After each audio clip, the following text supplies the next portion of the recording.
नमस्कार मित्रों, जैसी कि आशंका मैंने तमिलनाडु गवर्नर विवाद वाले वीडियो में की थी, वैसी ही होती दिख रही है। सुप्रीम कोर्ट के इस आदेश के बाद एक संवैधानिक संकट सा खड़ा होता दिख रहा है। दरअसल सुप्रीम कोर्ट ने अपने इस आदेश में राज्यपाल और राष्ट्रपति के लिए एक समय सीमा का निर्धारण किया है, जिसके भीतर उनको जो भी बिल रिजर्व है उन पर अपनी प्रतिक्रिया देनी होगी। तो कहीं ना कहीं एक तरह से ये अनुच्छेद 200 के तहत प्रदत्त जो एक पॉकेट वीटो की पावर थी राज्यपाल की, उसका एक तरह से खत्म हो जाना भी है और एक तरह से ये संविधान संशोधन जैसा भी प्रतीत हो रहा है। वहीं इसको लेकर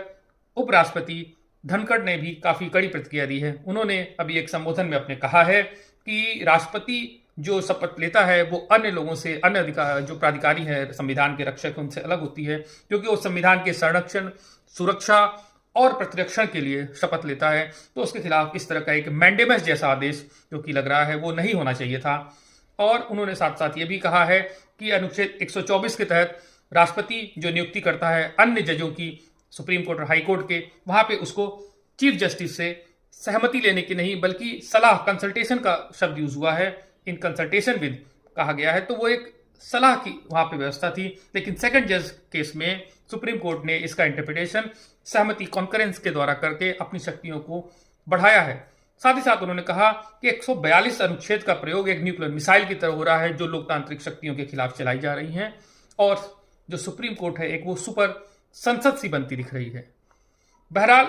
अभी दोनों तरफ से एक तरफ सकारात्मक पक्ष भी देखा जा रहा है कि ये संवैधानिक ढांचे को, एक फेडरल व्यवस्था को मजबूत कर रहा है ये केस, लेकिन एक पक्ष ये भी है, हमें दोनों ही पक्षों को एक सामंजस्य के साथ देखना होगा और ये सोचना होगा कि भारत की जो जनता है जिसका विश्वास इन दो विंग्स पर है, कार्यपालिका और न्यायपालिका पर, उसका भरोसा कायम रहे और उचित होगा इसका समाधान इस तरह निकले कि यह भरोसा कायम रहे, एक सहमति से हो तो बेहतर है। जहां तक पॉकेट वीटो की बात है, इसके पहले ज्ञानी जैल सिंह ने 1982 से 87 तक एक पोस्ट ऑफिस बिल आया था, उसका अपने पास उसको रिजर्व किया हुआ था, जो कि एक अपने आप में ऐतिहासिक मामला था।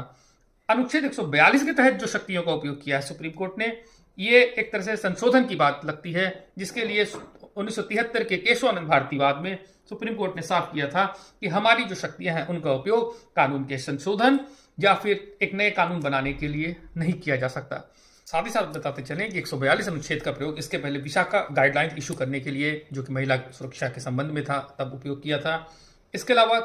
कोल ब्लॉक को जो अलॉटमेंट था उसको कैंसिलेशन करने के लिए भी इसका उपयोग किया था, तथा भोपाल गैस त्रासदी के जो पीड़ित थे उनको उचित मुआवजा दिलाने के लिए भी अनुच्छेद 142 की जो एक्स्ट्राऑर्डिनरी पावर है उसका उपयोग किया गया था।